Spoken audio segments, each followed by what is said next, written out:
Bonjour bien-aimés du Seigneur, je suis encore une fois de plus heureux de vous retrouver ce matin.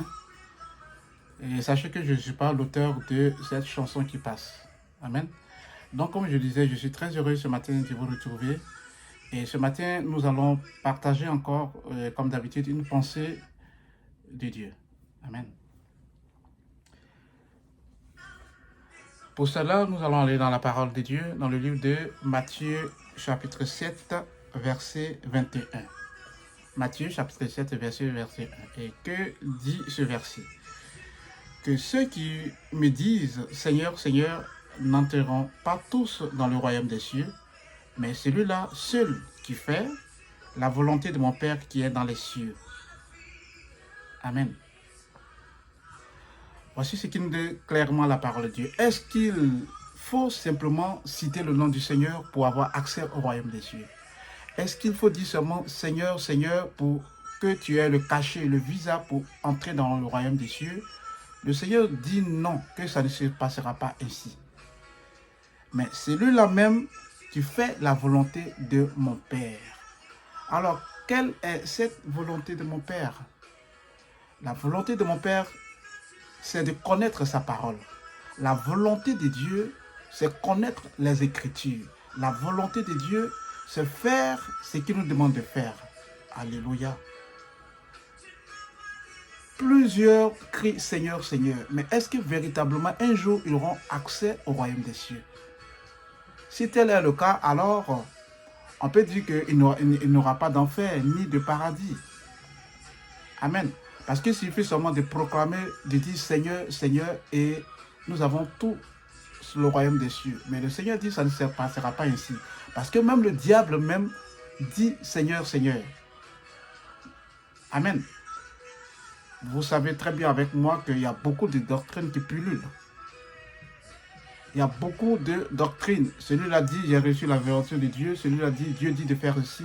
Dieu dit de faire cela. Mais est-ce qu'à la lumière de la parole de Dieu, est-ce que ce sont réellement ces choses-là que ces hommes font? Ces soi-disant hommes de Dieu, pasteurs, tout cela. Je ne vais indexer personne, mais moi, je prends juste la Bible à témoin. Parce qu'il y a beaucoup de doctrines. Alors que le Seigneur dit, celui qui fait la volonté de Dieu. Faire la volonté de Dieu, c'est quoi? C'est connaître la volonté de Dieu, se connaître à travers la parole de Dieu, à travers les enseignements de Dieu, à travers l'enseignement que Christ est venu nous donner, c'est-à-dire la parole révélée. Regardez, voyez quelque chose avec moi dans le livre de Apocalypse, chapitre 22, à partir du verset 18. Et je lis. Je le déclare. À quiconque entend les paroles de la prophétie de ce livre. Quel est ce livre? Ce livre est bel et bien l'Apocalypse. Si quelqu'un y ajoute quelque chose, Dieu le frappera des fléaux décrits dans ce livre. Et si quelqu'un retranche quelque chose des paroles du livre de cette prophétie, Dieu retranchera sa part de l'arbre de vie et de la ville sainte, décrit dans ce livre. Celui qui atteste ces choses dit, oui, je viens bientôt. Amen. Viens, Seigneur Jésus. Que la grâce du Seigneur Jésus soit avec tous. Amen. Donc, voici la parole de Dieu est très claire. C'est le Seigneur. Quiconque entend les paroles de la prophétie de ce livre. Nous sommes convenus, vous conviendrez avec moi que le livre de l'Apocalypse est une prophétie. Et cette prophétie-là est en train de s'accomplir au second avènement. Parce que si vous ne le savez pas, c'est que vous savez, mais je parle de ceux qui ne savent pas en fait, que nous sommes au second avènement. Amen. Et une partie de la prophétie qui a été annoncée dans l'Apocalypse s'est déjà accomplie. Amen. Et le livre de l'Apocalypse, beaucoup ne s'y hasardent pas parce que c'est difficile. Ils se disent que c'est difficile la compréhension. Donc on se fait une propre pensée, on se fait une propre interprétation des choses. Alors que cela ne devrait pas être ainsi. Amen. Quand je prends par exemple le dragon et la bête à 7 et 10 cornes, qu'est-ce que ça signifie réellement dans l'Apocalypse? Ce sont des prophéties. Amen. Donc il y a beaucoup de prophéties qui sont scellées, qui sont en train de voir leur accomplissement. Mais pour connaître l'accomplissement de ces prophéties-là, il faille véritablement qu'on aille à la source, à cette personne à qui Dieu a donné la révélation de la prophétie. Il faut s'approcher au pied de cette personne-là pour connaître, en fait, la révélation des choses qui se sont accomplies et des choses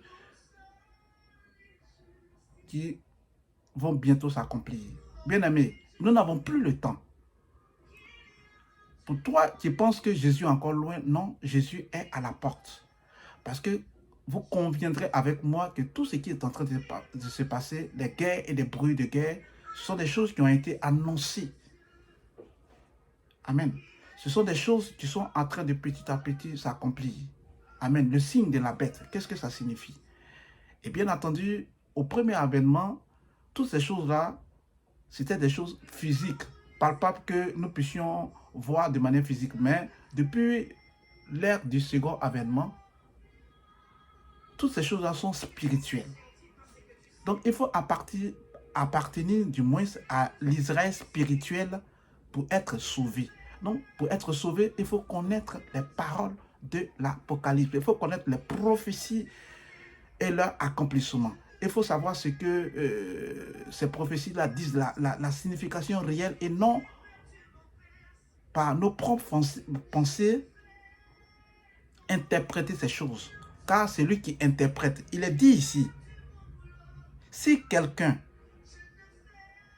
ajoute quelque chose, Dieu le frappera de fléau décrit dans ce livre. Donc vous savez que dans l'Apocalypse, c'est un livre, quand tu lis, tu as vraiment la chair des poules, comme on peut dire. Quand tu lis, tu as vraiment peur des choses qui vont arriver.